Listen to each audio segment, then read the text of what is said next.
बिहार में सरकार का इतिहास पढ़े थे, कैसे कैसे गवर्नमेंट की स्थापना हुई बिहार में, हमने देखा था ना? नहीं, कहानी हमने शुरू किया था 1937 के प्रांतीय चुनाव देखे। ऐसे तो हमने बताया कि 1912 में बिहार उड़ीसा अलग प्रांत की स्थापना हुई। उसके स्थापना के साथ ही विधान परिषद का पहले गठन किया। फिर 1919 के भारत शासन अधिनियम के तहत क्या किया गया? बिहार और उड़ीसा को पूर्ण राज्य का दर्जा दिया गया। पूर्ण राज्य का दर्जा देने के बाद यहाँ पर गवर्नरी सिस्टम लाई गई। बिहार के पहले गवर्नर कौन बने थे? सत्येंद्र प्रसाद सिंह। उसके बाद हमने देखा 1935 का भारत सरकार अधिनियम, उसके तहत उड़ीसा को बिहार से अलग कर दिया गया। नहीं, और प्रांतों को स्वायत्तता भी प्रदान कर दी गई, जिसके तहत 1937 का प्रांतीय चुनाव हुआ। उसमें 152 सीटों पर चुनाव लड़ा गया था विधानसभा का। उसमें कांग्रेस की जीत हुई, उसने अपनी सरकार बनाई। सरकार बनने की कहानी हमने देखा कैसे कैसे बना। फिर उसके बाद लेकिन ये सरकार ज्यादा दिन चल नहीं पाया। 1939 से 1945 तक बिहार विधानसभा भंग रहा। सिर्फ बिहार विधानसभा ही नहीं बल्कि भारत में जितने भी प्रादेशिक सरकार थी सभी सरकारें भंग रही। 46 में अगेन चुनाव हुआ, फिर से डॉक्टर श्री कृष्ण सिंह मुख्यमंत्री बने। फिर भारत की आजादी के बाद 1952 में पहली बार बिहार विधानसभा का चुनाव हुआ। फिर वहां से कांग्रेस की सरकार आई और मुख्यमंत्री के तौर पे डॉक्टर श्री कृष्ण सिंह चुने गए, जो अपने मरणोपरांत अर्थात वर्ष 1961 तक भारत में बिहार में मुख्यमंत्री के पद पर काबिज रहे। यहाँ तक हमने देख लिया था। अब हमने बताया था कि राज्य व्यवस्था के 3 अंग होते हैं। नहीं, 3 अंग। हमने उसका पहले प्रातिनिधित्व विभाजन देखा, ठीक है। उसके बाद हमने क्या देखा था कि प्रशासनिक संरचना को देखा। अब उसके बाद हमने बताया था कि हम राजनीतिक संरचना देखेंगे। यही मेन पार्ट है, भाग है आपका पॉलिटी का। नहीं, इसी को पढ़ लेंगे तो आपका बिहार पॉलिटी कंप्लीट हो जाएगा, बिहार की राज्य व्यवस्था कंप्लीट हो जाएगा, ठीक है। तो आइए आप लोग लिखते चलेंगे। देखिए, अब हमें देखना है बिहार के शासन व्यवस्था।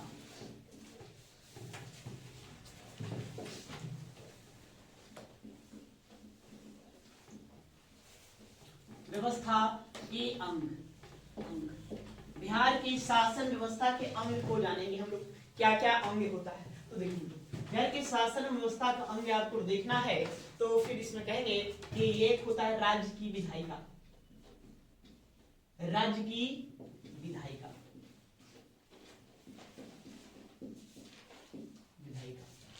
इसको आप बांट सकते हैं।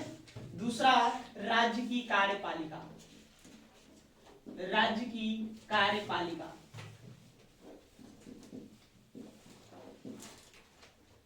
उसी प्रकार से राज्य की न्यायपालिका, राज्य की न्यायपालिका, न्यायपालिका पालिका। उसके बाद फिर हम स्थानीय स्वशासन को देखेंगे। स्थानीय स्वशासन, शासन, ठीक है। इसका ये देखेंगे, इसका एक स्वरूप और हम देखेंगे, क्या भाई? तो संसद में प्रतिनिधित्व, संसद में प्रतिनिधित्व,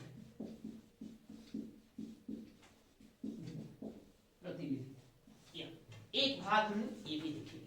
अर्थात हम देखें कि बिहार की शासन व्यवस्था का कितने आप अंग बना सकते हैं। कितना बना सकते हैं? 5 बना सकते हैं। कितने? 5 बना सकते हैं। एक आपका राज्य की विधायिका हो जाएगी, दूसरा आपके राज्य की क्या हो जाएगी? कार्यपालिका, फिर आपका राज्य की न्यायपालिका, और फिर राज्य के स्थानीय स्वशासन, और एक आपका क्या हो जाएगा? संसद में प्रतिनिधित्व। ये स्वरूप है। हमें इन्हीं सभी को पढ़ना है। देखिए, राज्य की विधायिका कहें तो विधायिका, इस राज्य की विधायिका में आप शामिल करेंगे किसको? एक शामिल करेंगे राज्यपाल को, राज्यपाल महोदय राज्य की विधायिका में शामिल होंगे। दूसरा हम शामिल करेंगे विधानसभा, विधानसभा को शामिल करेंगे, विधानसभा। तीसरा हम इसी में शामिल करेंगे विधान परिषद, विधान परिषद को शामिल करेंगे, परिषद। ये तीनों राज्य की विधायिका है। विधायिका कहने का मतलब है ना, एक ऐसी संस्था जहां पर विधियों पर चर्चा की जाती है, कानून बनाया जाता है। राज्य के लिए कानून हम पारित करेंगे, तो राज्य के लिए कानून आप कहाँ बनाएंगे? राज्य विधानमंडल में बनाएंगे। राज्य विधानमंडल में कहाँ बनाएंगे? राज्य विधानमंडल, राज्य विधान मंडल। ठीक है, तो आपसे दो बातें पूछा जाता है राज्य विधानमंडल कि बताइए भाग कितने हैं, भाग राज्य विधानमंडल कितने भाग। यदि भाग पूछे तो 2, अगर अंग पूछता है, क्या पूछता है, अंग, तो अंग पूछे तो 3। नहीं, राज्य विधानमंडल का भाग 2 कौन कौन भाई, एक आपका हो गया विधानसभा, विधानसभा, और दूसरा आपका हो गया विधान परिषद, विधान परिषद। ठीक है, और वही आपसे पूछ देगा अंग बताइए, तो इसमें इसी अंग में आपको विधानसभा तो आएगा ही आएगा, विधानसभा, साथ में विधान परिषद भी आएगा, विधान परिषद भी आएगा, और इसी में एक हम राज्यपाल महोदय को शामिल करेंगे, राज्यपाल, राज्यपाल। ये हो गया अंग।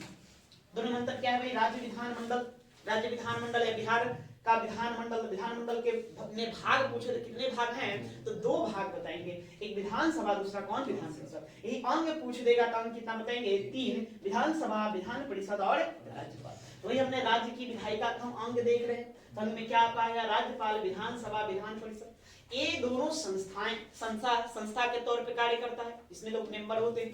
नहीं, ये मेंबर क्या करते हैं, इसमें विधानसभा का जो सदस्य होते हैं वो जनता द्वारा प्रत्यक्ष रूप से चुनकर भेजे जाते हैं। हम आप उसको मत देंगे, वोट देंगे, वो निर्वाचन में भाग लेंगे, हम वोट देंगे, वोट देने के बाद वो जीत कर यहाँ पहुंचेंगे। विधान परिषद, इसमें जो भी प्रतिनिधि होता है या सदस्य होता है वो जनता के प्रत्यक्ष चुनाव द्वारा जीते नहीं जाते हैं, अप्रत्यक्ष रूप से वहां पहुंचते हैं। ठीक है, या ये दोनों मिलकर क्या करेंगे, विधि बनाएंगे। विधि मतलब कानून, नहीं, क्या कानून होना चाहिए, क्या कानून नहीं होना चाहिए। ठीक है, अब इस पर फाइनल मुहर लगाने का काम राज्यपाल महोदय को है, तो बिना राज्यपाल का आप कोई विधि नहीं बना सकते। इसीलिए राज्य की विधायिका में क्या करेंगे, तीनों को हम शामिल करेंगे। ठीक है, उसी प्रकार से राज्य की कार्यपालिका के लिए हम बात करें, कार्यपालिका, तो कार्यपालिका 2, एक होंगे अस्थायी कार्यपालिका, अस्थायी मतलब परमानेंट, और एक होता है अस्थायी, अस्थायी मतलब कि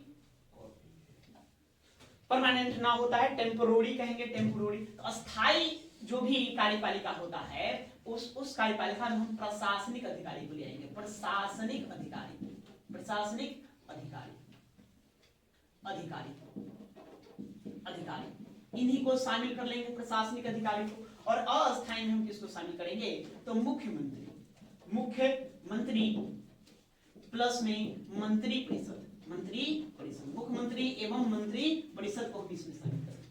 अब एक कार्यपालिका ताकि होता क्या है ना, सवाल क्या कि क्या करेंगे, क्या काम करेगा कार्यपालिका। तो देखिए इसका काम है विधि बनाना, ये विधायिका क्या करेगी, विधि बनाएगी, विधायिका का काम है विधि बना देना। तो जो भी विधि बनेगा वो विधियों को क्रियान्वित भी होना चाहिए, लागू भी होना चाहिए, सही ढंग से कार्य कर सके जमीनी स्तर पर। तो कार्य करने के लिए जो बॉडी है वो हमारे यहाँ है कार्यपालिका। इसका काम है नहीं, राज्य विधानमंडल द्वारा बनाए गए विधियों को क्रियान्वित करवाना, उसको लागू करवाना, ये क्या है, कार्यपालिका, जो काम करता, ठीक है, काम करता हो। तो इसमें 2 तरह के, एक आता है प्रशासनिक अधिकारी, दूसरा होते हैं मुख्यमंत्री और मंत्री परिषद। तो मुख्यमंत्री और मंत्री परिषद याद रखेंगे ये विधायिका के विभाग है, इसमें भी शामिल होंगे, यहाँ भी शामिल होंगे। से भारत की जो भी संसदीय व्यवस्था है इसमें आप कार्यपालिका, विधायिका दोनों एक दूसरे के समरूप होते हैं, एक दूसरे के अभिन्न अंग होते हैं। नहीं, अदर देशों में जाएंगे तो ऐसा नहीं है, बहुत अलग अलग प्रकार के संविधान होते हैं। पॉलिटी में आपको बताएंगे संविधान के प्रकार, कितने प्रकार के संविधान होते हैं और कहाँ किस तरह की शासन व्यवस्था लागू है। हमारे देश में जो शासन व्यवस्था है उसके तहत आप देखेंगे तो कार्यपालिका विधायिका होगी, नहीं विधायिका कार्यपालिका। ठीक है, अर्थात ये मुख्यमंत्री या मंत्री परिषद किसके मेंबर होंगे, वो विधानसभा या विधान परिषद के ही मेंबर होते हैं, सदस्य होते हैं। इसी में से मुख्यमंत्री या मंत्री बनते हैं। जैसे हमारे राज्य के मुख्यमंत्री है ना, श्री नीतीश कुमार है, तो वो है जो तो विधान परिषद के मेंबर है, किसके हैं, विधानसभा के, विधान परिषद के मेंबर है। अन्य मंत्री परिषद जैसे कि उप मुख्यमंत्री लेंगे तेजस्वी, तो क्या है, विधानसभा के सदस्य, लेकिन वो कार्यपालिका में भी शामिल रहेंगे, काम भी करेंगे और विधि भी बनाएंगे। नहीं, इनको छोड़कर और भी जो एमएलए होते हैं, एमएलए या है ना एमएलसी, ठीक है, जैसे कि विधायक को आप सब हमें एमएलए कहते हैं, MLA member of legislative assembly, और विधान परिषद को हम कहते हैं MLC, member of legislative council. दोनों में बस इतना का अंतर है, ठीक है, ये होता है। तो बात समझिए इतना, इसका काम है विधि बनाना, इसका काम है लागू करना। आप पढ़ रहे हैं, पढ़ने के बाद आप जॉब लेंगे, इच्छा तो है जॉब नहीं करनी, तो जॉब करेंगे तो कहाँ आप शामिल होंगे, ये विधायिका में शामिल होंगे, कार्यपालिका में, कार्यपालिका में शामिल होंगे। देखिए प्रशासनिक अधिकारी नहीं, हम यहाँ पर आकर शामिल हो जाएंगे। तो वो भी मतलब कार्यपालिका तक कैसा होंगे, अस्थायी होंगे कि अस्थायी होंगे, अस्थायी होंगे, परमानेंट होंगे। ठीक है, यहाँ मतलब यहाँ पर जानते हैं सिविल सर्विस जो पास करता है राज्य का सिविल सर्विस पास करे, अर्थात यूपीएससी पास करे, या फिर संघ का सिविल सर्विस पास करिए, या यूपीएससी पास करिए, तब प्रशासनिक अधिकारी बनेगा। आईएएस आईपीएस जो भी अधिकारी होता है यहाँ बैठता है। इसके अलावा अन्य और भी डिपार्टमेंट है जहाँ से कर्मचारियों को, अधिकारियों को चुन करके यहाँ भेजा जाता है। नहीं, जैसे बिहार सीजीएल है, नहीं एसएससी सीजीएल है, इसके माध्यम से भी कर्मचारी चुने जाते हैं। और भी बहुत सारे डिपार्टमेंट है जहाँ से अधिकारी चुनकर यहाँ भेजते हैं। तो ये आपको हो जाएगा प्रशासनिक अधिकारी, इसमें शामिल हो जाएंगे कार्यपालिका में, और मुख्यमंत्री एवं मंत्री परिषद शामिल होगा। अब ये है राज्य न्यायपालिका। तो न्यायपालिका में आप जानते हैं न्यायपालिका में कौन कौन आएगा, तो उच्च न्यायालय। राज्य में क्या होता है, उच्च न्यायालय होता है। तो उच्च न्यायालय, राज्य का जो उच्च न्यायालय है वो न्यायपालिका में शामिल होगा। उसके अलावा फिर अधीनस्थ न्यायालय, अधीनस्थ न्यायालय, नस्थ न्यायालय, न्यायालय अधीनस्थ न्यायालय कहने का मतलब क्या जी, न्यायालय अधीनस्थ न्यायालय, अधीनस्थ न्यायालय कहने का मतलब और भी न्यायालय, उच्च न्यायालय के नीचे जो भी न्यायालय हो उसको हम अधीनस्थ न्यायालय, जैसे कि आप सुनने होंगे सेशन कोर्ट एक होता है, नहीं नहीं जी, सेशन कोर्ट का नाम सुने, डिस्ट्रिक्ट कोर्ट, जिला कोर्ट, सत्र न्यायालय, जिला न्यायालय, मुंसिफ न्यायालय, ये सारी बातों को आप जानते होंगे। तो सब किसके अधीन आ जाएगा, अधीनस्थ न्यायालय के अधीन आ जाएगा। तो फिर हम अधीनस्थ न्यायालय को देखेंगे, इसको भी पढ़ना है। इसका काम क्या है, न्यायालय। ये बॉडी ऐसी है जो क्या करेगा, कानून बनाएगा, और एक कार्यपालिका उस कानून को लागू करेगा। अगर उसमें कोई गड़बड़ सरबड़ या कोई कानून तोड़ दे, या कानून को लागू करने वाला ही गड़बड़ी करे, अपने पद का दुरुपयोग करे, या आपके साथ है ना अन्याय हो, तो आप क्या करेंगे, कहाँ जाएंगे न्याय मांगने के लिए। तो न्याय मांगने वाला एक संस्था होनी चाहिए। तो न्याय मांगने के लिए हमने क्या बनाया, राज्य की न्यायपालिका बनाया। इस राज्य की न्यायपालिका में उच्च न्यायालय को शामिल करेंगे, हाई कोर्ट को, और फिर उसके बाद अधीनस्थ न्यायालय। फिर है हम स्थानीय स्वशासन। स्थानीय स्वशासन, इस स्थानीय स्वशासन के बारे में भी हम पढ़ेंगे।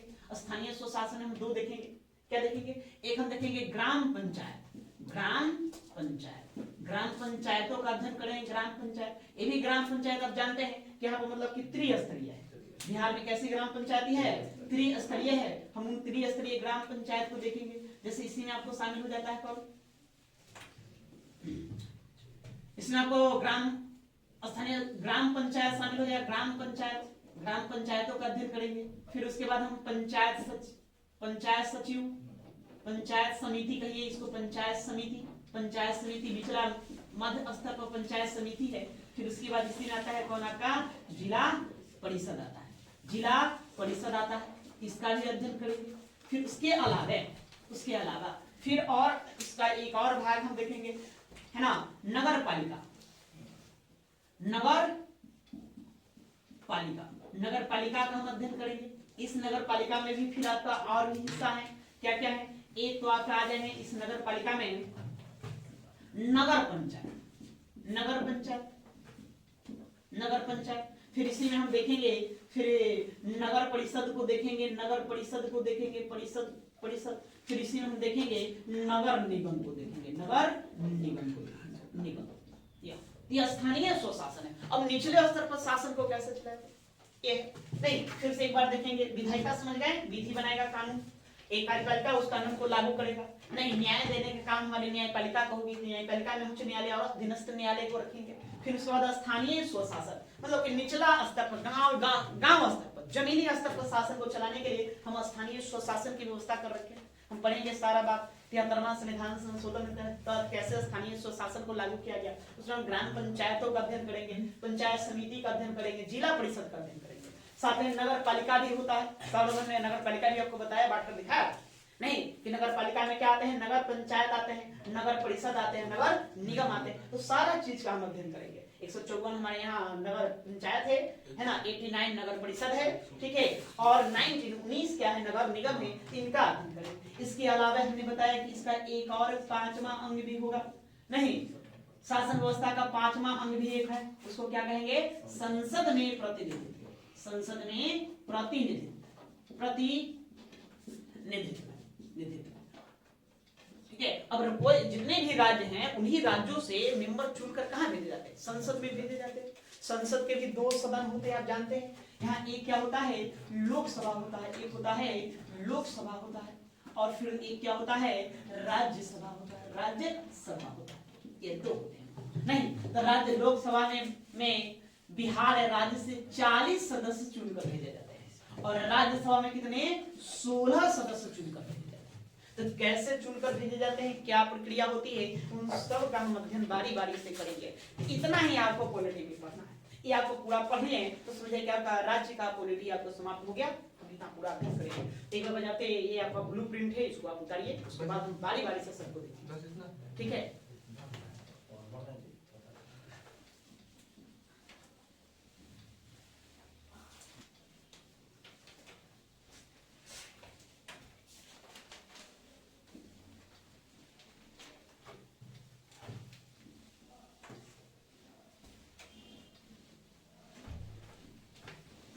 चलिए अब आगे देखिए नेक्स्ट। चलिए इसमें हम है ना बिहार की शासन व्यवस्था का अंग देख रहे हैं। तो हम सबसे पहले हम देखेंगे राज्य की विधायिका।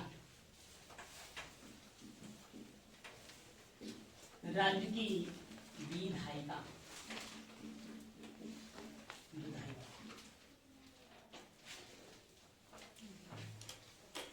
पहले इसको देखते हैं। नहीं, राज्य की विधायिका के अंतर्गत हम किसको देखेंगे, तो यहाँ पर हम देखेंगे किसको, राज्यपाल को, विधानसभा और विधान परिषद, तीन लोगों को हम अध्ययन करेंगे, देखेंगे। देखिए हमारा संसद की तरह इस राज्य की विधानमंडल भी द्विसदनीय है। कितने सदनीय है, द्विसदनीय। जैसा जानते हैं कि संसद जो है, संसद के दो अंग है, एक का क्या है जी, लोकसभा है, और दूसरा कौन है, राज्यसभा है, राज्यसभा। नहीं तो लोकसभा को हम कहते हैं निम्न सदन, थोड़ा सा तुलना कर देते हैं, इसको हम कहते हैं निम्न सदन, ठीक है, निम्न सदन कहते हैं। साथ में इसको कहते हैं अस्थायी सदन, अस्थायी सदन, क्योंकि यह कभी भी भंग हो जाता। उसी प्रकार से राज्यसभा को हम कहते हैं उच्च सदन, एक कहलाता है उच्च सदन, और यह है अस्थायी, यह अस्थायी सदन होता है, अस्थायी सदन होता है। उसी प्रकार से हम आएंगे राज्य विधानमंडल में। नहीं, राज्य विधानमंडल, तो राज्य विधानमंडल के भी दो अंग है। एक आपका क्या हो गया, विधानसभा हो गया, और एक क्या हो गया, विधान परिषद हो गया, परिषद, ठीक है, विधान परिषद। तो विधानसभा है, तो विधानसभा को हम कहते हैं निम्न सदन। ये क्या कहलाता है, निम्न सदन कहलाता है, और यह अस्थायी है, अस्थायी सदन भी है, ये अस्थायी सदन भी कहेंगे। विधानसभा जो हो गया या विधान परिषद, सॉरी, इसको हम कहते हैं उच्च सदन कहते हैं, और ये अस्थायी सदन कहलाता है, अस्थायी सदन कहलाता है। नहीं, एक तरह से हम देखें तो कंपेयर करें तो क्या है, जिस तरह से हमारे देश का संसद द्विसदनीय है, उसी प्रकार से इस राज्य का विधानमंडल भी क्या है, द्विसदनीय। मतलब देखिए, राज्य विधानमंडल को ही एक राज्य के अंतर्गत संसद मान सकते हैं। क्या मान सकते हैं, संसद। जैसे देश में संसद होता है, देश की सबसे बड़ी पंचायत है, जहां पर सभी प्रकार के विधि विधानों को बनाया जाता है, तैयार किया जाता है, देश का संचालन यहीं से किया जाता है। उसी प्रकार से एक राज्य का संचालन कहां से करेंगे, राज्य विधान मंडल से करेंगे। तो बिहार का राज्य विधानमंडल हमारे देश के संसद की तरह ही कैसा है, द्विसदनीय, मतलब इसमें दो सदन है, अलग अलग। ऐसा सब जगह नहीं, पूरे भारत में मात्र 6 ही ऐसे राज्य हैं जहां पर द्विसदनीय विधानमंडल की स्थापना की गई, सभी पूरे भारत में नहीं। क्यों नहीं है, कारण आगे हम देखेंगे। तो जैसे हम लोकसभा को क्या कहते हैं, अस्थायी सदन है या निम्न सदन है, निम्न निचला स्तर। देखो, लोकसभा निम्न सदन कहलाता है और राज्यसभा उच्च सदन कहलाता है। लोकसभा अस्थायी सदन है, अस्थायी मतलब है बिहान पता चलेगा, कल नहीं, मतलब इसको कभी भी भंग कर दिया जा सकता है। लेकिन राज्यसभा को कभी भंग नहीं किया जाता है, ये अपना काम करते रहेगा, इसलिए इसको क्या कहते हैं, अस्थायी सदन। उसी प्रकार से राज्य में हम विधानसभा जो है, विधानसभा की तुलना किससे करेंगे, विधानसभा की तुलना आप लोकसभा से करेंगे। नहीं, ये तो विधानसभा भी कैसा सदन है, निम्न सदन, और ये कैसा है, अस्थायी है। अब विधान परिषद की तुलना हम किससे करेंगे, राज्यसभा से करेंगे, यह उच्च सदन होता है, और यह कैसा है, अस्थायी सदन। ठीक है, जब बात समझ गए, तो पहले इसको लिखिए, उसके बाद हम आगे लिखिए। देखिए बोल रहे हैं, भारतीय संसद की समान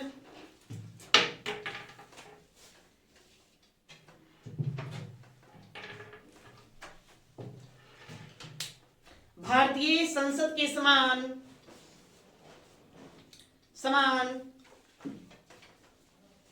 बिहार का विधानमंडल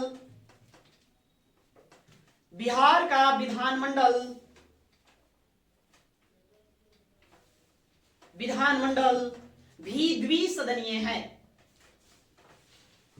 बिहार का विधानमंडल भी द्विसदनीय है।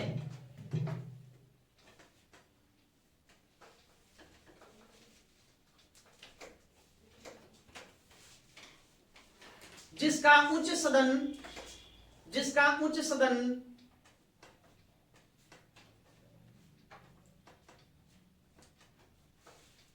सदन या अस्थाई सदन, जिसका उच्च सदन या अस्थाई सदन विधान परिषद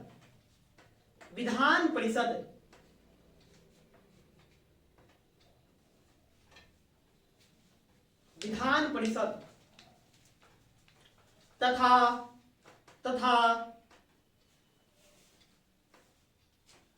निम्न सदन या अस्थाई सदन विधानसभा है।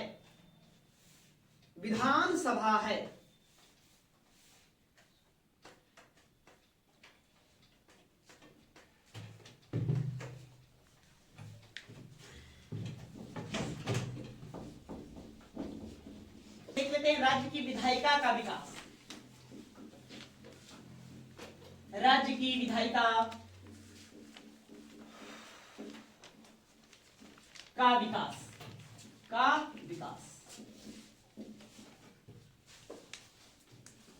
ठीक है। तो राज्य की विधायिका का विकास हम पहले पढ़ चुके हैं, पढ़े हैं। तब जानते हैं कि 1912 के बाद क्या हुआ था। 1912 में जी बिहार उड़ीसा एक नया प्रांत बनाया गया था बंगाल से अलग करके।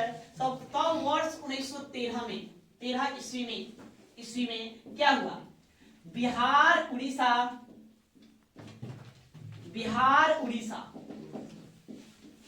प्रांत के लिए विधान परिषद का गठन किया गया। विधान परिषद का गठन किया गया जिसमें 43 सदस्य थे। 43 सदस्य और एक 43 सदस्य में आपको हम बताएंगे थे कि 24 प्लस आपको 19 ध्यान रखना है।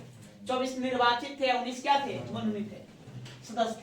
तो पहली बार देखो विधान परिषद, यहाँ हमने विधानसभा भी नहीं बनाया, क्या बनाया है, विधान परिषद बनाया।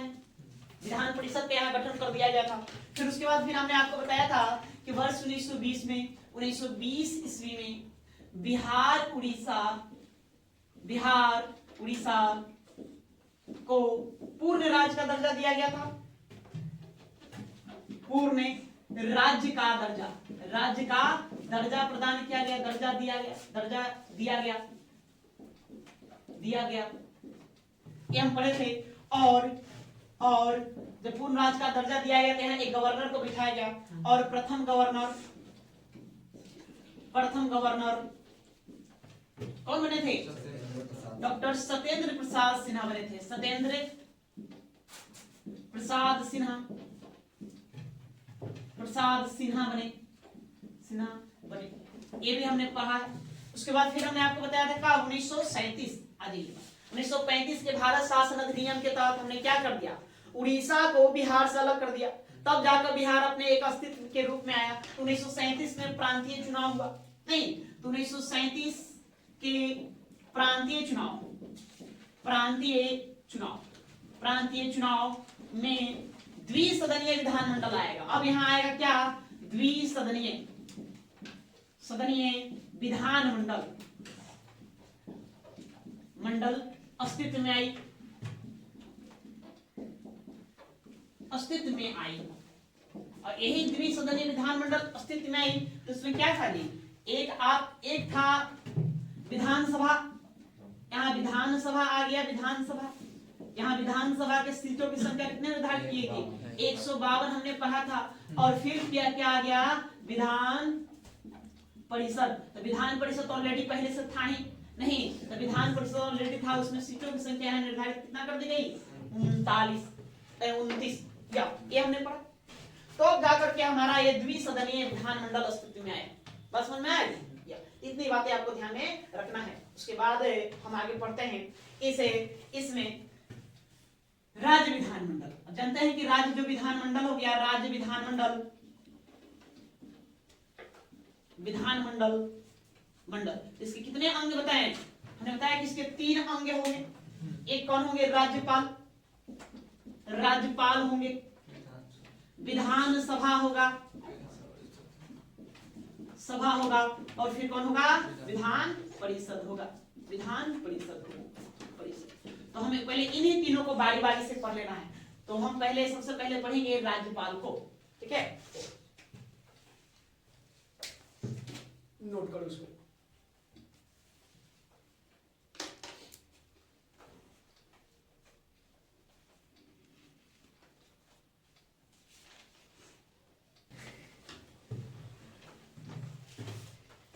चलो जी, चलिए आइए।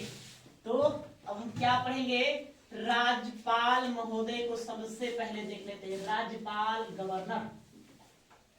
बिना गवर्नर पढ़े हुए हम राज्य के प्रशासनिक व्यवस्था को नहीं समझते हैं। गवर्नर हेडिंग देखिए। देखिए पहले समझने वाली बात है राज्यपाल। राज्यपाल होता क्या है जी? नहीं, देखते हैं एक राज्य होता है, जो राज्य जैसे कि बिहार है, बिहार। तो बिहार के प्रशासन को चलाने के लिए शीर्ष पर, चोटी पर, तो चोटी पर 2 लोग बैठे हैं। कौन? एक राज्यपाल बैठा है, राज्यपाल, ठीक है, और दूसरा बैठा है मुख्यमंत्री, सीएम, और उसके मंत्री परिषद। नहीं, ये मंत्री परिषद 2 लोग बैठे हुए हैं। ऐसे हम आप संविधान पढ़ेंगे तो संविधान के तहत किसी भी राज्य का वैधानिक प्रमुख राज्यपाल होता है, गवर्नर होता है, वैधानिक प्रमुख होता है।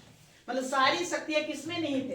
राज्यपाल में नहीं थे। लेकिन राज्यपाल स्वयं उन शक्तियों का प्रयोग न करता। राज्यपाल इस मुख्यमंत्री और साथ में इनका जो मंत्री परिषद होगा, मंत्री परिषद, ये मंत्री परिषद के सलाह पर काम करेगा। किसके सलाह पर? मंत्री परिषद। मंत्री परिषद के सलाह पर काम करता है। ऐसे ही मंत्री परिषद का मुखिया कौन होता है? मुख्यमंत्री होता है। अर्थात राज्यपाल महोदय को इनसे मंत्री परिषद के सलाह पर काम करना होता है। तो फिर शक्ति कहाँ रह गई? सारा ताकत आप में है, लेकिन फिर भी मतलब आप अपने मन मुताबिक काम नहीं कर सकते हैं। जो मंत्री परिषद कहेगा तो मंत्री परिषद के कहे अनुसार ही कार्य को संपादित करना होगा, अन्यथा नहीं। हाँ, कुछ मामलों में राज्यपाल के पास स्वविवेकीय शक्तियां होती है। स्वविवेकीय करें मतलब अपना खुद का पावर, खुद का सोच समझ, अपनी खुद के बुद्धि से भी वो कार्य कर सकते हैं। लेकिन मूल रूप में देखा जाए तो मंत्री परिषद जो कहेगा वैसे ही राज्यपाल महोदय कहेंगे। क्यों?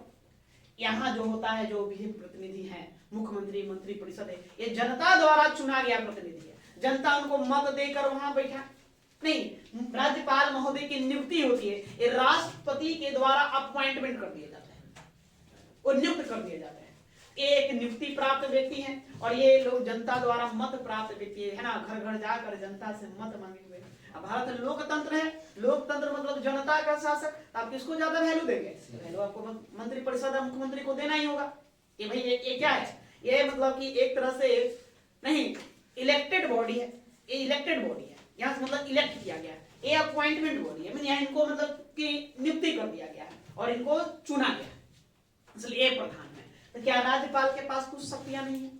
मैंने बताया कि राज्यपाल के भी पास अपनी कुछ शक्तियां हैं, सो हम स्वविवेकीय शक्ति है। हम सभी शक्तियों को पढ़ेंगे, क्या क्या पावर है, कहाँ कहाँ क्या क्या करेंगे। ऐसे राज्यपाल के बारे में आप जानते हैं, सरोजिनी नायडू जो भारत की प्रथम महिला राज्यपाल रही हैं उत्तर प्रदेश राज्य में, उन्होंने एक स्टेटमेंट दिया था कि राज्यपाल सोने के पिंजरे में निवास करने वाली चिड़िया के समान है, चिड़िया के भांति है। मतलब इसके लिए मतलब है ना, कहने मतलब कि इसका निवास स्थल तो बड़ा सोना का बना हुआ है, बड़ा ही सब सुंदर सुंदर सुनहला सुनहला है, लेकिन शक्तियां नहीं है, आजादी नहीं है, स्वतंत्रता उस तरह की नहीं है। मतलब इसको पिंजरा में क्या कर रखे, कैद कर रखे, बंद कर रखे, लेकिन सारी प्रकार का सुविधाएं दे रहे हैं। इसलिए इसी को ध्यान में रख करके उन्होंने स्टेटमेंट दी। राज्यपाल की और हैसियत देखना, स्थिति देखना है। आप लोग देखे हैं शादी विवाह लोग करते हैं तो कार्ड छपवाते हैं, कार्ड देखते हैं जी, घर का जो सबसे बुजुर्ग व्यक्ति है ओकरा नाम दे दिया जाए, कार्ड एकदम हेडिंग में ही रहेगा, आकांक्षी करके ना, घर का आपका सबसे बुजुर्ग, लेकिन वो बुजुर्ग व्यक्ति का कोई वैल्यू ना, कोई पूछने को भी तैयार नहीं है ना, है ना, कोना में अपना बेचारे पड़े रहते हैं, बैठे रहते हैं, ठीक है। हर कोई आया था अपना बैठकर अपना साथ देख रहे हैं। कहाँ क्या होनी चाहिए, कौन सी व्यवस्था कैसी होनी चाहिए, उसमें उनकी कोई भूमिका नहीं होती है। हाँ, कुछ मामलों में भी उनकी चलती है, ऐसा बात नहीं। आशीर्वाद तो भाई जरूर लोगे उनसे, कुछ भी हो, सबसे बुजुर्ग है तो उनसे आशीर्वाद तो बनता ही बना, बिना उनका आशीर्वाद का पूरा नहीं है ना। तो बस वैसे ही मान लीजिए कि है ना, एक राज्य के शासन व्यवस्था में राज्यपाल का बस वही अहमियत है, वही मतलब वही एक इस राज्य का सबसे बुजुर्ग है। इनके आशीर्वाद बिना कुछ भी पूरा नहीं होगा, है ना, सबसे शीर्ष पर हैं, लेकिन सबसे वरिष्ठतम है, लेकिन इनकी उस तरह से चलती नहीं है। चलेगी कि नहीं, जो मंत्री परिषद कहेंगे, है ना, कहते हैं घर का बुजुर्ग लोग, उनका जो बेटा कहेगा वही सुनेंगे, कहते हमरा उतना बल ना हो, जे बुआ कह देते वही हो, यही वाला हिसाब। यही आपका राज्यपाल महोदय हैं, इन्हीं के बारे में आपको जानना है। लेकिन याद रखना, प्रश्न पूछा जाता है कि राज्य का वैधानिक प्रमुख, तो वैधानिक प्रमुख आपका राज्यपाल ही है, मतलब कि जितने भी कार्यपालिका की जितनी शक्तियां हैं सब राज्यपाल में निहित होती है। लेकिन उन शक्तियों का प्रयोग राज्यपाल स्वयं या अपने अधीनस्थ अधिकारियों के माध्यम से करते हैं, और उनके कार्यों में सहायता करने के लिए मंत्री परिषद का गठन कर दिया गया है। यही मंत्री परिषद की सलाह पर इनको क्या करना है, काम करना है, काम करना है। कुछ मामलों में अपनी स्वविवेकी शक्तियों का इस्तेमाल कर सकते हैं, वहां भी ये पावरफुल है। तो पहले इनको हम देख लेंगे बारी बारी से सब, उसके बाद देखेंगे, ठीक है। पहले थोड़ा सा देखिए, उसके बाद देखो, राज्यपाल राज्यपाल राज्य प्रशासन का राज्यपाल राज्य प्रशासन का वैधानिक प्रधान होता है, वैधानिक प्रधान होता है,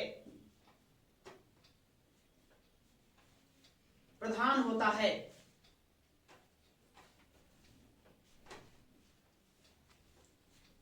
तथा राज्य का पूरा प्रशासन तथा राज्य का पूरा प्रशासन राज्यपाल के नाम से चलाया जाता है।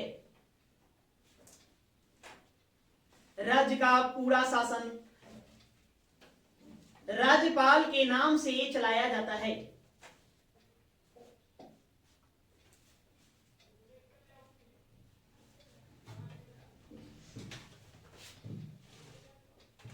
चलाया जाता है। आगे अगली पंक्ति, वैधानिक प्रमुख होने के बावजूद वैधानिक प्रमुख होने के बावजूद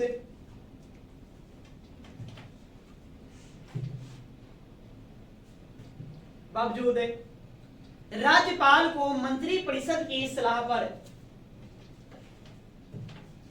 राज्यपाल को मंत्री परिषद की सलाह पर कार्य करना होता है, कार्य करना होता है। किंतु उसे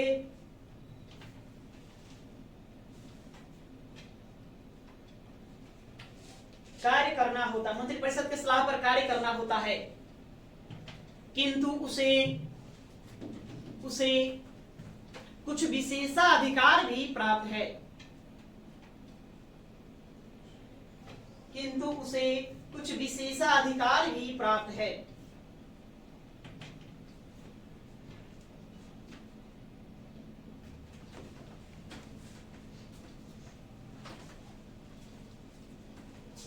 आगे लिखिए, आगे पंक्ति देंगे, राज्यपाल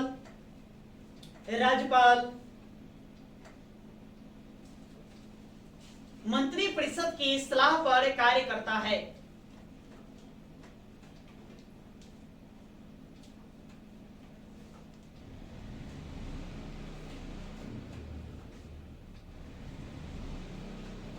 मंत्री परिषद की सलाह पर कार्य करता है, और मंत्री परिषद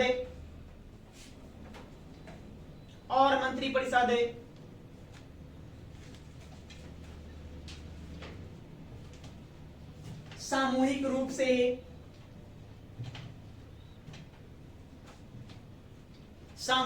से विधानसभा के प्रति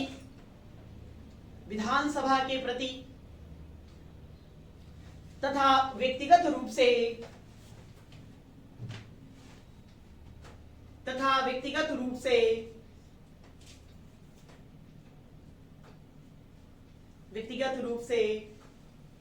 राज्यपाल के प्रति उत्तरदायी होता है। तथा व्यक्तिगत रूप से राज्यपाल के प्रति उत्तरदायी होता है।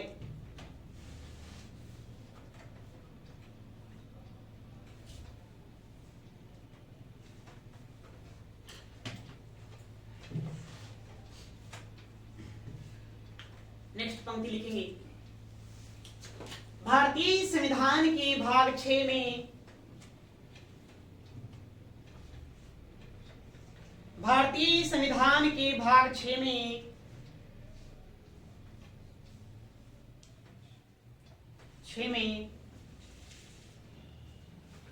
अनुच्छेद 153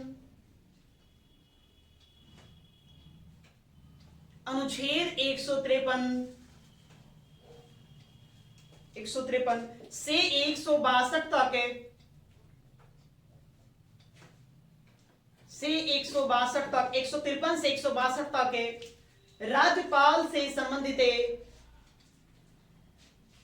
राज्यपाल से संबंधित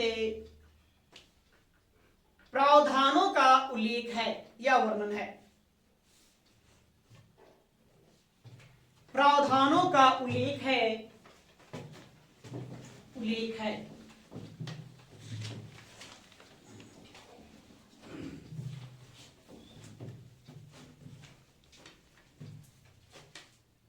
गया। चलिए अब देखिए, तो हम राज्यपाल के बारे में कहां हम पढ़ेंगे, तो जानते हैं कि भारत में के संविधान में कितने भाग हैं, 22 भाग हैं। उस 22 भाग में से भाग 6 देखेंगे। नहीं, इस भाग 6 की शुरुआत अनुच्छेद 153 से होगी और 162 तक आप जाइए, इसमें बहुत सारे हैं, 153 से शुरू होता है लेकिन ये जाएगा 237 तक। ठीक है, तो भाग 6 में 153 से 162 तक यहाँ पर जिक्र किसका किया गया है, राज्यपाल। तो राज्यपाल के बारे में हमको पढ़ना है क्या क्या, तो देखो भाई सबसे पहले आपको जानना है कि पद आखिर राज्यपाल के बारे में कहाँ लिखा गया है कि भारत के राज्यों में एक राज्यपाल होगा, राज्यों के लिए एक राज्यपाल होगा। इसके बाद दूसरा हमें जानना है उनकी शक्ति कि राज्यपाल की शक्ति क्या क्या है, या फिर तीसरा हमको जानना है, फिर से हम जानेंगे है ना नियुक्ति कि राज्यपाल महोदय को नियुक्ति कौन करेंगे। ठीक है, फिर हम जानेंगे मतलब कि क्या नियुक्ति, जान गए थे योग्यता, बिना योग्यता का आप नियुक्ति करेंगे जी, योग्यताएं क्या है, योग्यताएं क्या आपकी योग्यताएं होनी चाहिए, ये हम जानेंगे। फिर हम जानेंगे कार्यकाल, क्या जानेंगे, कार्यकाल कि कितने समय के लिए राज्यपाल महोदय आएंगे। फिर हम जानेंगे नहीं कि शपथ, राज्यपाल महोदय शपथ लेते हैं तो किस बात की शपथ लेते हैं, तो कोई से काम कराओगे तो वेतन वगैरह दोगे भी, तो वेतन एवं भत्ते का जिक्र करेंगे, वेतन एवं भत्ते इतना पहले हम जान लेते हैं, उसके बाद फिर हम जानेंगे और। ठीक है, तो देखिए सबसे पहले आप चलेंगे तो आर्टिकल 153 अनुच्छेद 153 में यहाँ पर दिया गया है पद के बारे में, राज्यपाल का पद का उल्लेख किया गया है। यहाँ क्या कहा गया भाई अनुच्छेद 153 में कि प्रत्येक राज्यों के लिए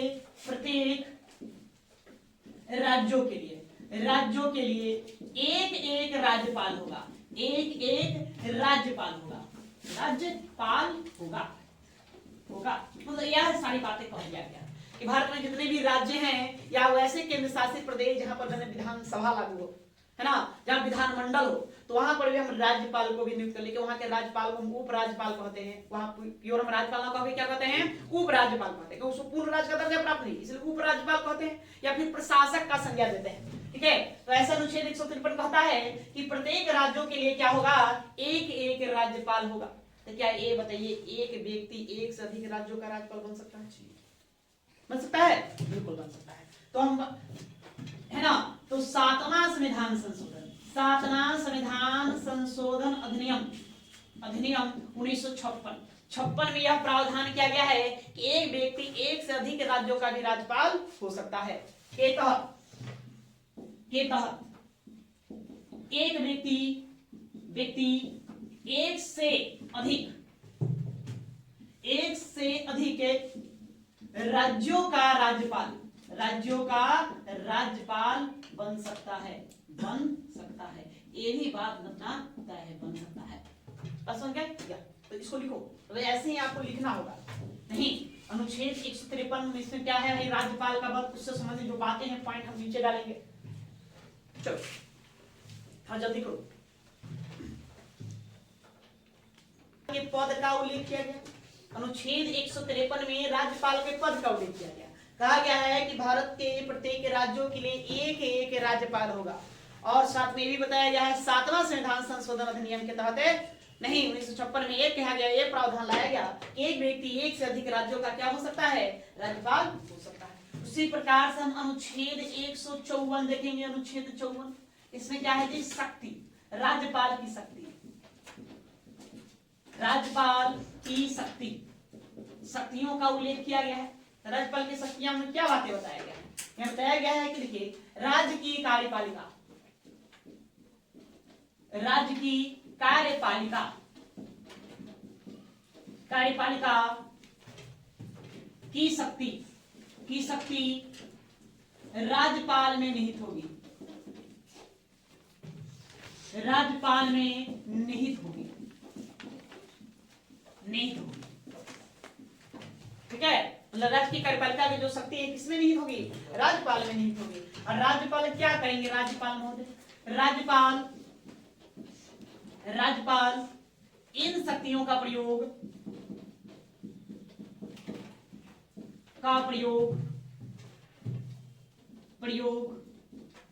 स्वयं या अपने अधीनस्थ अधिकारियों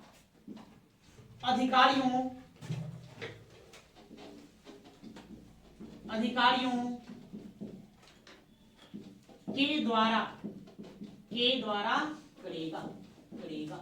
इतनी बातें फिलहाल हम जानेंगे, और उनकी क्या क्या शक्तियां हैं हम आगे देखेंगे, ठीक है। उसी प्रकार से चलेंगे अनुच्छेद 154, 155, आर्टिकल 155, नहीं, इसमें तो राज्यपाल के नियुक्ति की बातें कहता है, नियुक्ति कि राज्यपाल की नियुक्ति कैसे होगा, ठीक है। तो कहा गया कि राज्यपाल की नियुक्ति, राज्यपाल की नियुक्ति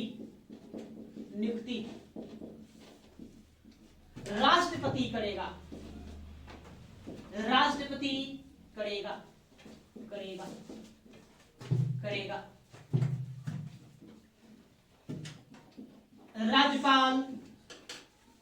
के नियुक्ति के संदर्भ में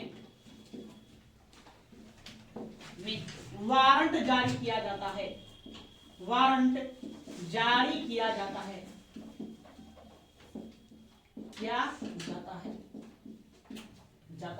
ठीक है। तो देखिए, अनुच्छेद 154 आपको ध्यान में रखिए, इसमें किसका उल्लेख किया गया, राज्यपाल की शक्तियों का उल्लेख है। कहा गया है कि राज्य की कार्यपालिका की शक्ति राज्यपाल में निहित होगी, इसमें राज्यपाल में। याद करने वाली बात है कि अब अक्सर प्रश्न पूछा जाता है कि राज्य की कार्यपालिका की शक्ति किसमें होती है। उसी प्रकार से जैसे संघ की कार्यपालिका की शक्ति तो राष्ट्रपति महोदय में निहित होती है, तो राज्य की कार्यपालिका की शक्ति किसमें, राज्यपाल में निहित होती है। ये ध्यान देने वाली बात है। राज्यपाल इन शक्तियों का प्रयोग कैसे करेंगे, तो स्वयं कर सकते हैं या अपने अधीनस्थ अधिकारियों के माध्यम से इसका प्रयोग करेंगे।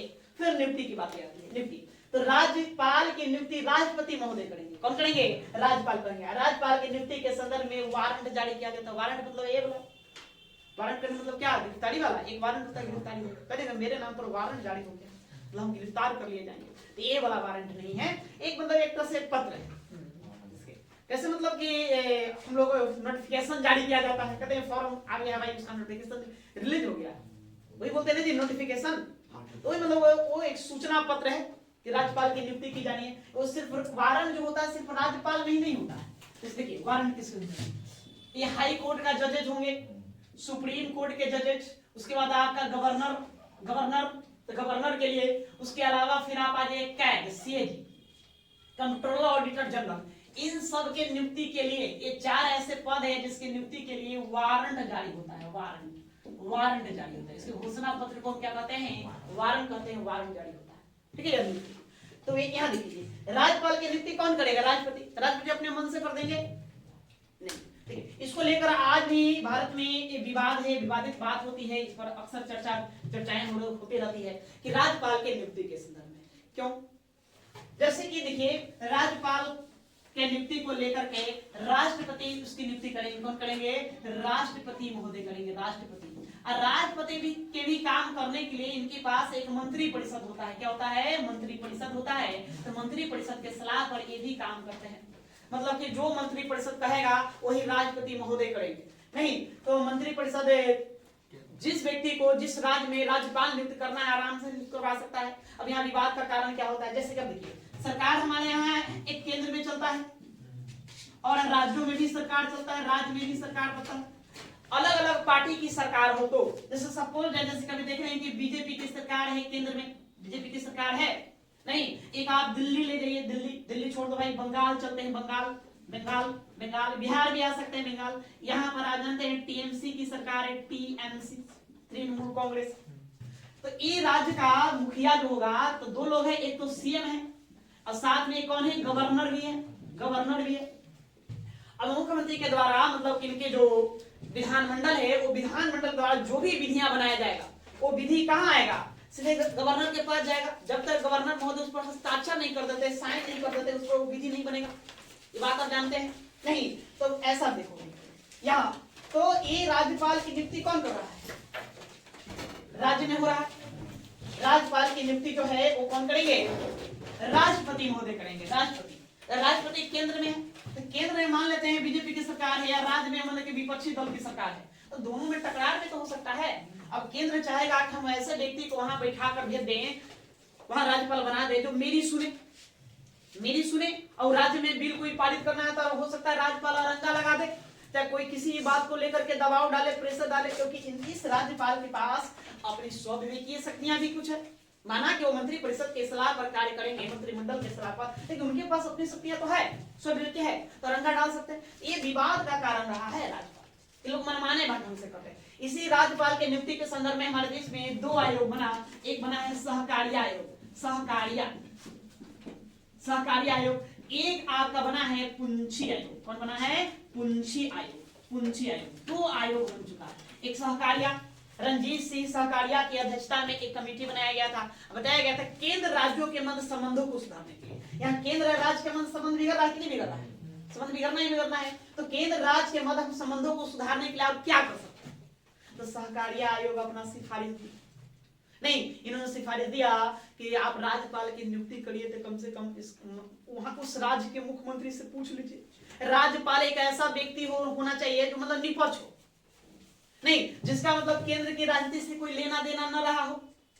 बस उनके वो केंद्र की राजनीति से कुछ लेना देना ना हो, या हाल ही में वो राजनीतिक से वो न जुड़ा, उसका राजनीतिक से जुड़ाव नहीं, वो गैर राजनीतिक व्यक्ति हो।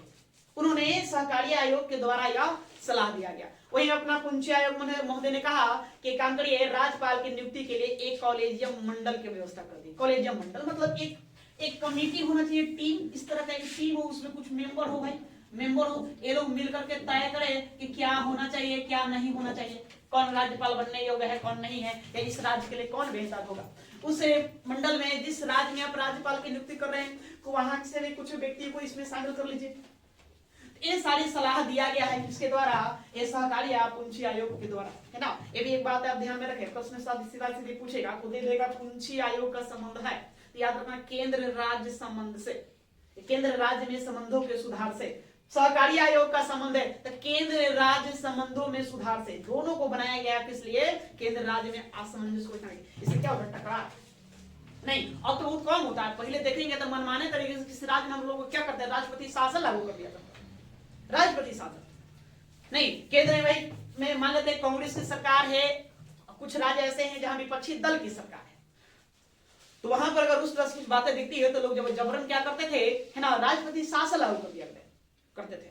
ऐसा कई बार मामला गया है ना, न्यायालय में कई बार मामला गया कि भाई गैर कानूनी तरीके से क्या करे, राष्ट्रपति शासन लागू कर दिया, मतलब वैधानिक तरीके से नहीं आ गया, असंवैधानिक तरीके से लागू किया, ऐसा होते रहता। तो सब राज्यपाल के हाथों में है, ये टकरार वाला बात ही है, इसको लेकर के समस्या उत्पन्न होती है। देखिए हम दोनों से बातें यहाँ पे थोड़ा सा लिख लीजिए, तो इसको अभी पढ़ना नहीं है लेकिन बाद में बताएंगे, फिर भी लिखो।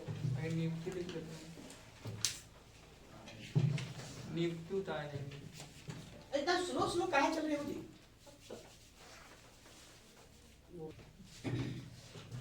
तो इस नियुक्ति में एक दो लाइन और लिखे तो लिखिए, सहकारिया आयोग आयोग के सिफारिशों के अनुसार, सहकारिता आयोग के सिफारिशों के अनुसार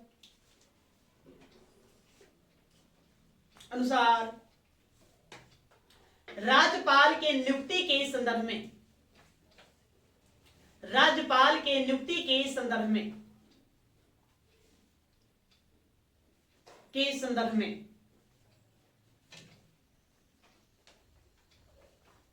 मुख्यमंत्री से सलाह लेना, मुख्यमंत्री से सलाह लेना अनिवार्य कर देना चाहिए, अनिवार्य कर देना चाहिए।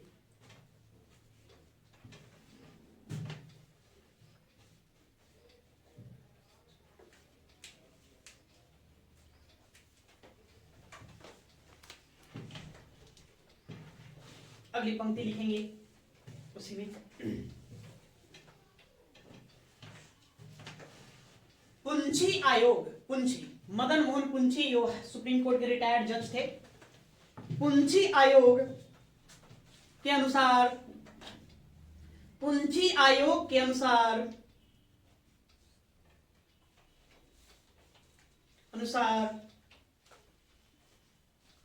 राज्यपाल के नियुक्ति के संदर्भ में, राज्यपाल के नियुक्ति के संदर्भ में एक कॉलेजियम मंडल होना चाहिए।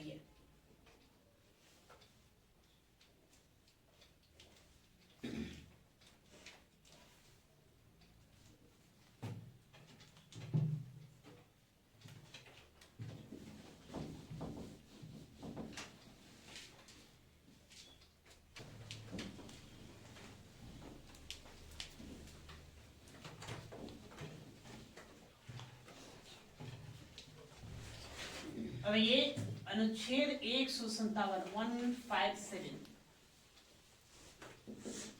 योग्यताएं,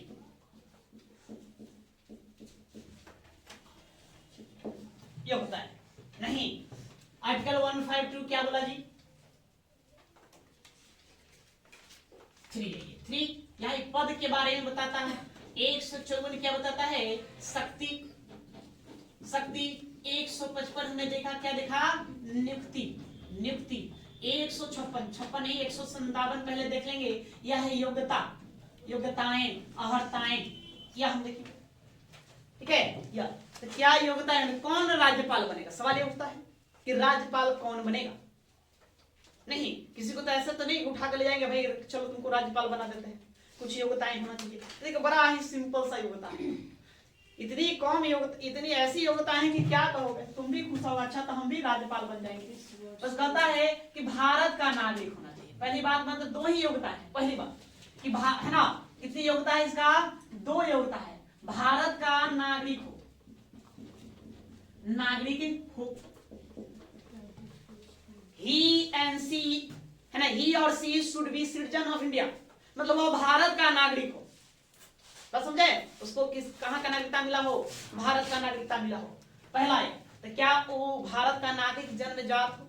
नागरिक बनना है तो मतलब कि कई तरीके से बन सकते हैं। नहीं, बाद में हम नागरिकता इस देश का ग्रहण भी कर लेंगे, या फिर हम इसी देश का निवासी, मेरे माता पिता यही करने वाला, मतलब जन्मजात हम नागरिक हैं। क्या जन्मजात नागरिक होना जरूरी है? तो नहीं, जन्मजात नागरिक होना जरूरी नहीं है। मतलब राज्यपाल बनने के लिए, है ना, जन्मजात नागरिक होना आवश्यक नहीं है। राज्यपाल बनने के लिए जन्मजात नागरिक होना आवश्यक नहीं है, आवश्यक नहीं है। ठीक है, ये बात आपको ध्यान में रखना जरूरी नहीं कि मतलब जन्मजात नागरिक हो। ठीक है। या दूसरा योग्यता कह रहा है ना, कि न्यूनतम आयु 35 वर्ष हो, 35 वर्ष हो। यही 2 योग्यताएं हैं। तो कितना सिंपल सा है। एक, आपको भारत का नागरिक होना चाहिए, आपको 35 साल आपका उम्र हो गया हो, आपको क्या बना देंगे? राज्यपाल बना देंगे ना जी। या चपरासी बनना है तो कम से कम मैट्रिक पास होना चाहिए। यहाँ राज्यपाल बनने के लिए। चलिए डेमोक्रेसी है, ठीक है, ये होना भी चाहिए, ऐसी बात नहीं है। जो सभी पढ़े लिखे लोग ही राजनीति में नहीं जाते हैं। या देखो राज्यपाल वैसे जनरली किसको बनाया जाता है? एक्सपायरी डेट का जो राजनेता होता है ना, मैंने एक्सपायर हो गया, अब उसका कुछ नहीं, अब उसको रिटायरमेंट देना होगा, तो वैसे लोगों को हम क्या बना देते हैं? राज्यपाल बना देते हैं। राज्यपाल बनाकर उसको एक बार सम्मान देकर के रिटायर कर देते हैं। राज्यपाल, राष्ट्रपति, ये सब एक्सपायरी डेट के नेता बनते हैं। या फिर कुछ आईएएस अधिकारी को भी देखेंगे तो उनको भी राज्यपाल बनाया जाता है ना। जैसे कि अश्विनी कुमार सीबीआई के डायरेक्टर रह चुके हैं। अश्विनी कुमार ये सीबीआई का डायरेक्टर भी थे, एक आईएएस अधिकारी थे। इनको हमने मणिपुर का राज्यपाल बनाया। मणिपुर का राज्यपाल बनने के बाद रिटायर हुए। वैसे बहुत सारे हैं जो राज्यपाल बनकर रिटायर हुए। जैसे पी सदाशिवम, एक है पी सदाशिवम, या सुप्रीम कोर्ट के मुख्य न्यायाधीश थे, या आगे चलकर केरला के राज्यपाल बने। या तो आईएएस अधिकारी हो चाहे कोई वरिष्ठ अधिकारी हो, अपने पद पर कार्य कर चुका हो, तो उसको भी एक बार सम्मान देने के लिए राज्यपाल बनाया दिया जाता है। या फिर पॉलिटिशियन, जो राजनेता होते हैं, जो एक्सपायरी डेट वाले होते हैं, मतलब कि अब उनको रिटायरमेंट की उम्र सीमा आ गई है, अब वहां से रिटायर, भाई शरीर काम करना बंद कर देगा, एक बार उनको क्या करेंगे? हम राज्यपाल बना देते हैं, भाई आप भी राज्यपाल बनिए, खुश हो रहिए। तो राज्यपाल ये है। ऐसे योग्यता की बात करें तो कितना? 2 भारत का नागरिक हो, फिर का न्यूनतम आयु 35 वर्ष की हो। या और भी आप कह सकते हैं, इसमें योग्यता बाद में जोड़ा गया कि लाभ के पद पर ना हो, लाभ के पद पर ना हो, लाभ के पद पर ना हो। लाभ का पद मतलब, अब लाभ का पद क्या है? इसका निर्धारण संसद के द्वारा किया गया। जन्मनी जान लो, जो व्यक्ति जॉब करता है वो लाभ के पद पर होता है। तो हम चपरासी हैं किसी विद्यालय का, हम क्या है? लाभ के पद पर, सरकार से सैलरी ले रहे हैं, तो लाभ का पद होता है। मतलब कि आप कहीं और नौकरी करते हुए, जॉब करते हुए राज्यपाल नहीं रह सकते। अब वहां इस्तीफा देना हो, रिजाइन मारना हो, या विधानसभा, विधान परिषद या संसद के किसी भी सदस्य, राज्यसभा या लोकसभा का आप सदस्य नहीं रह सकते।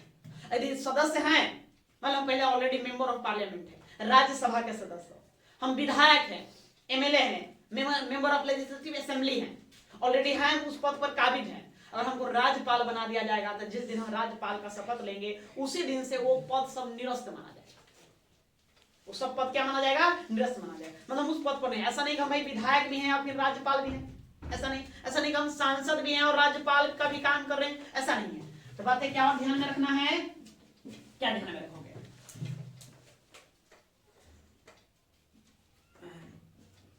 राज्यपाल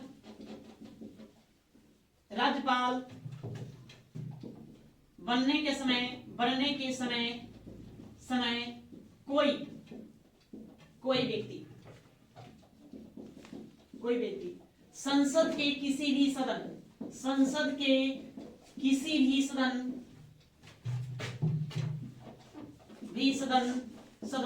या राज्य विधानमंडल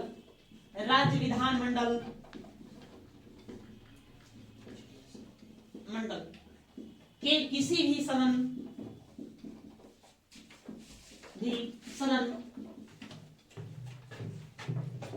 का सदस्य नहीं हो सकता है। ठीक है, ये ध्यान रखें। यदि है तो, और यदि है तो राज्यपाल के नियुक्ति के दिन से, नियुक्ति के समय से वह पद मुक्त माना जाएगा।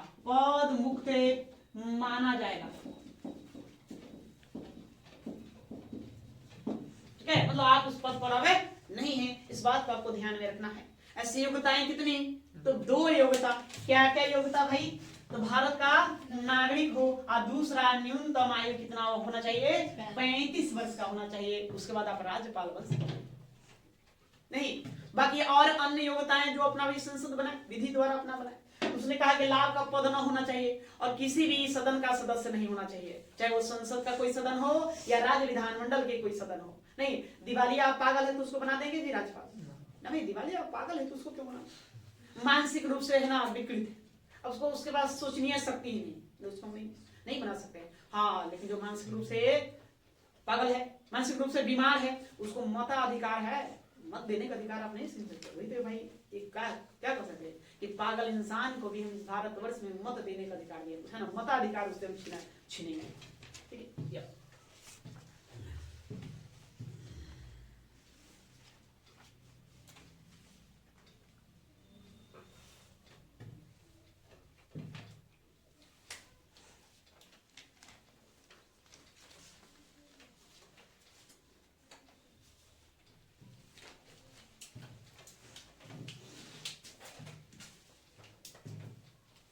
चलिए हो गया डन।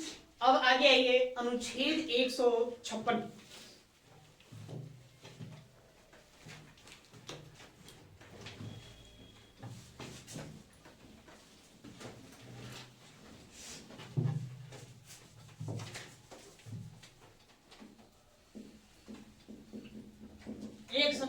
इसमें हम कार्यकाल के बारे में पढ़ेंगे। कार्यकाल, इसमें किसका उल्लेख है?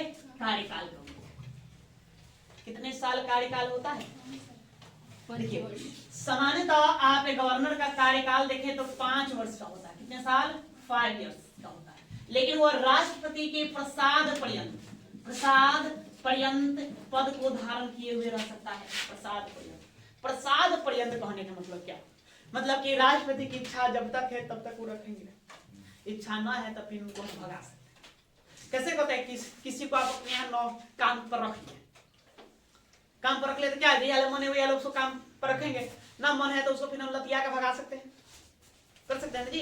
तो वही मतलब कि वो आपके इच्छा अनुसार है, आपके प्रसाद पर्यंत आपके यहाँ काम कर रहा है। कोई मजदूर कंपनी में काम कर रहा है तो कंपनी के मालिक के इच्छा अनुसार काम करता है। तो उसी प्रकार से प्रसाद पर्यंत कहने का मतलब क्या कि राष्ट्रपति की इच्छा अनुसार पद को धारण किए हुए रह सकता है।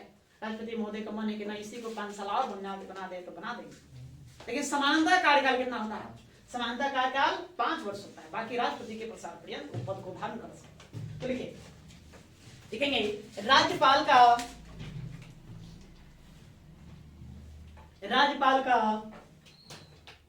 कार्यकाल सामान्यतः 5 वर्ष का होता है।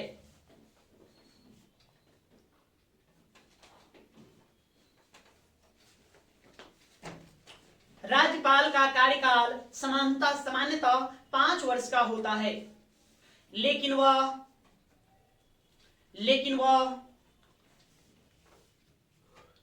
राष्ट्रपति के प्रसाद पर्यंत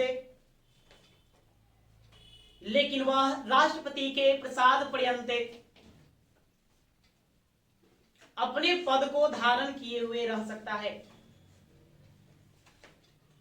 लेकिन वह राष्ट्रपति के प्रसाद पर्यंत पद पर बना रह सकता है, पद पर बना रह सकता है। ठीक है, कार्यकाल समझे? अच्छा, क्या इस बीच हमारी इच्छा है कि ना हम अब राज्यपाल न रहे, मेरी इच्छा हो तो क्या हम इस्तीफा वगैरह दे सकते हैं? बिल्कुल दे सकते हैं, आप स्वतंत्र हैं। तो उसको भी लिखो, पीछे लिखो। राज्यपाल चाहे तो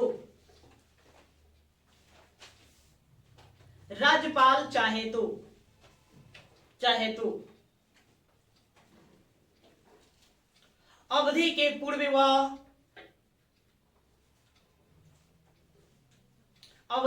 पूर्व वह राष्ट्रपति को त्याग पत्र देकर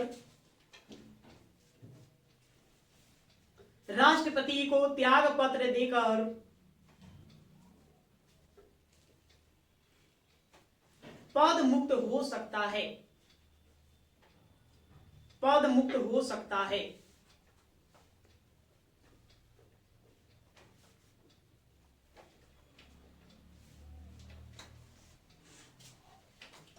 ठीक है, एक पंक्ति और लिखिए। देखिए, कार्यकाल समाप्त होने पर भी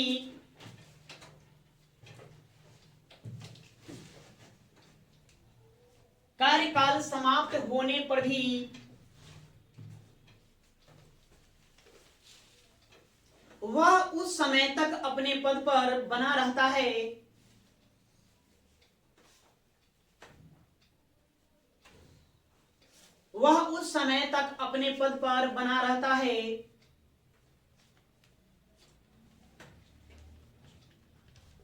जब तक कोई दूसरा पद धारण न कर ले।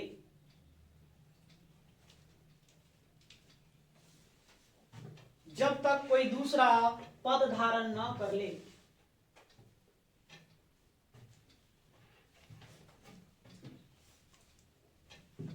ये बात को समझ में आया जी?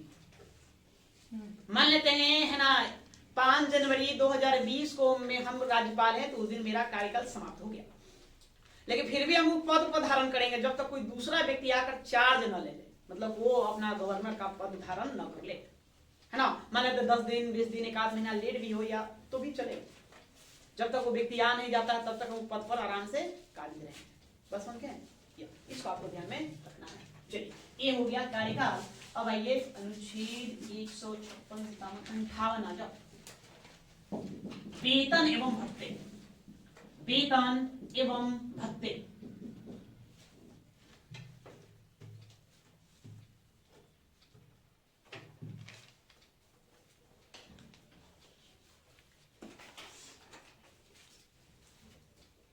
वेतन एवं भत्ते, वेतन एवं भत्ते भी मिलता है राज्यपाल को, बिल्कुल मिलेगा भाई। बिना सैलरी के कौन काम करेगा, है ना बात? बिना सैलरी का कोई काम करेगा? कोई काम नहीं करेगा। तो ये भी काम करते हैं, इसे याद करने वाली बातें हैं कि राज्यपाल का वेतन संचित निधि से दिया जाता है। किससे दिया जाता है? संचित निधि से। ये बातें आपको ध्यान में रखना है, यही मोस्ट इंपोर्टेंट है, एग्जाम में अक्सर पूछा जाता है कि राज्यपाल को वेतन प्राप्त होता है, तो राज्यपाल को वेतन संचित निधि से प्राप्त होता है। इस संचित निधि क्या है, हम जब देश का, इंडिया का पॉलिटी पढ़ेंगे तो हम चर्चा करेंगे विस्तार से। संचित निधि, आकस्मिक निधि, इस सारी बात में क्या होता है। फिलहाल जान लो, आप जो भी टैक्स पे करेंगे वो टैक्स एक कोष में जाकर जमा हो जाता है, उसी कोष को क्या कहते हैं? संचित निधि कहते हैं। तो इनको संचित निधि से दिया जाता है वेतन, राज्यपाल का वेतन। कौन देगा? केंद्र सरकार देगा कि राज्य सरकार देगा? सवाल यहाँ उठता है। नियुक्ति तो, है ना, केंद्र सरकार कर रहे हैं। नियुक्ति कौन कर रहा है जी? केंद्र सरकार कर रहा है। काम कहाँ कर रहे हैं? राज्यों में काम कर रहे हैं। तो अब सवाल है, तो वेतन कौन देगा? राज्य देगा कि केंद्र देगा?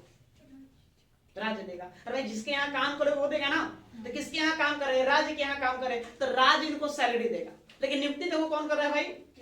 केंद्र सरकार कर रहा है ना। समस्या वाली बात। ये तो विवाद का कारण बनता है भाई। नियुक्ति आप कर देते हैं, पैसा हमारा देना पड़ता है, काम आपका करता है, ठीक है। तो जो भी है, तो याद रखना कि राज्यपाल को वेतन राज्य के संचित निधि से दिया जाता है। नहीं, हाँ रिटायर हो जाएंगे, गवर्नर न रहे, तो फिर उनको पेंशन मिलेगा, पेंशन, तब पेंशन केंद्र सरकार देगी। कौन देगा? केंद्र सरकार। उसी प्रकार से राज्यों के जो न्यायाधीश होते हैं, हाईकोर्ट में जो न्यायाधीश होते हैं, उसकी नियुक्ति केंद्र ही करती है, लेकिन सैलरी राज्य को देना पड़ता है।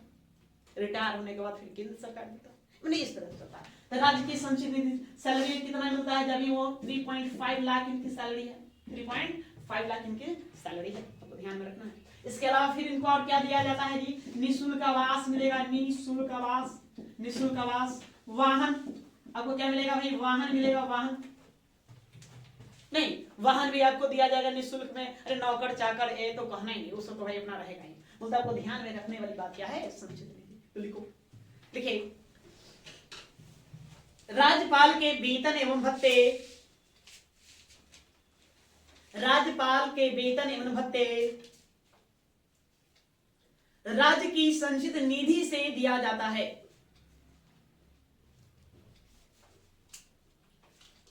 राज्य की संचित निधि से दिया जाता है।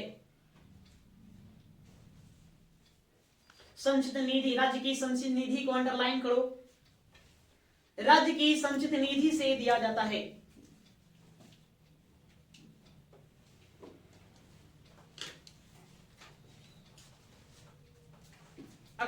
वर्तमान में राज्यपाल को 1.5 लाख, सॉरी 3.5 लाख, 3.5 लाख,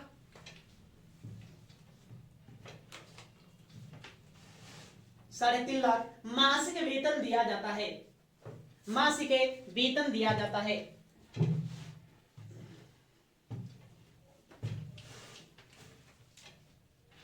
मासिक वेतन दिया जाता है।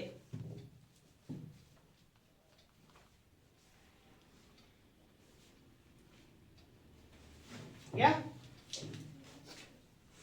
अब ये आगे 159 आर्टिकल 159, इसमें उनके ओथ के बारे में उल्लेख किया गया। शपथ या प्रतिज्ञान, प्रतिज्ञान, प्रतिज्ञान, शपथ ही करते हैं उसको, ओथ, ओथ लिख।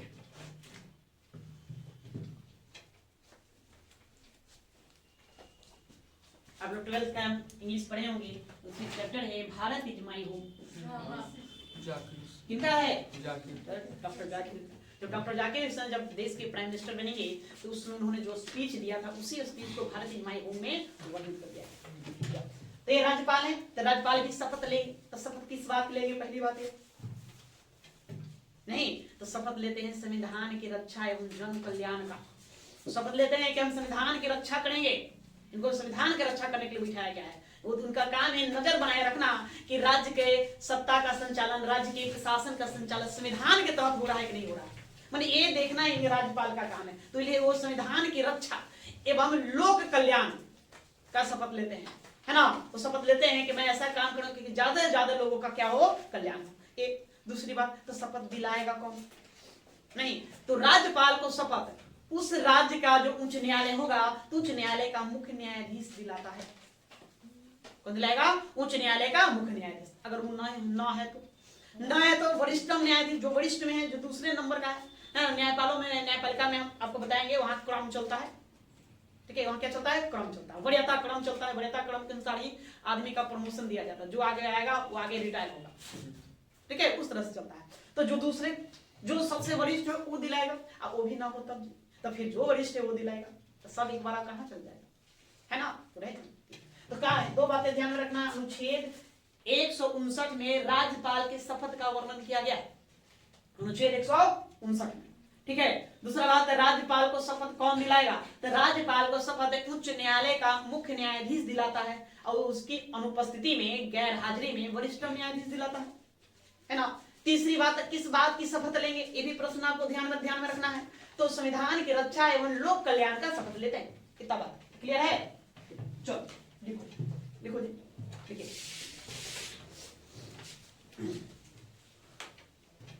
राज्यपाल को शपथ है, राज्यपाल को शपथ है संबंधित राज्य के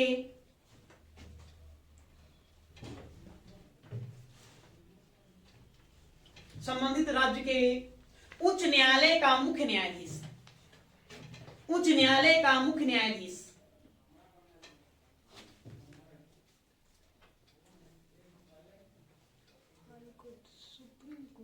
उच्च न्यायालय हाई कोर्ट बोलिए, सुप्रीम नहीं, सुप्रीम को उच्चतम बोलिए या सर्वोच्च बोलिए। उच्च न्यायालय का मुख्य न्यायाधीश या उनकी अनुपस्थिति में, या उनकी अनुपस्थिति में, गैर हाजिरी में, या उनकी अनुपस्थिति में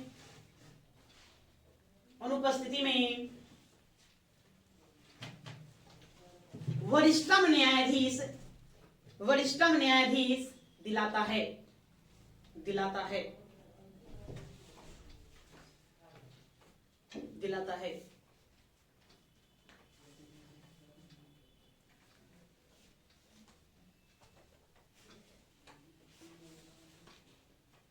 दूसरी पंक्ति लिखी उसी में, राज्यपाल संविधान की रक्षा,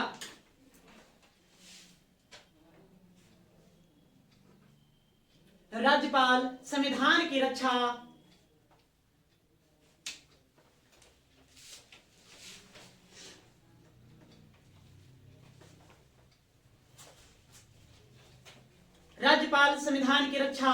एवं लोक कल्याण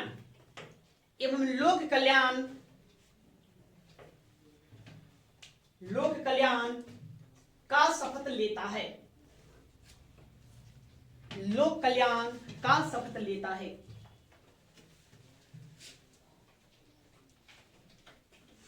ठीक है, क्लियर है बात? समझ गए? चलो, तो आज के लिए इतना ही रहने देते हैं, फिर हम अगले क्लास में देखेंगे। अगले क्लास में आएंगे तो फिर से एक बार इनको एनालिसिस कर देंगे, उसके बाद फिर आगे देखेंगे।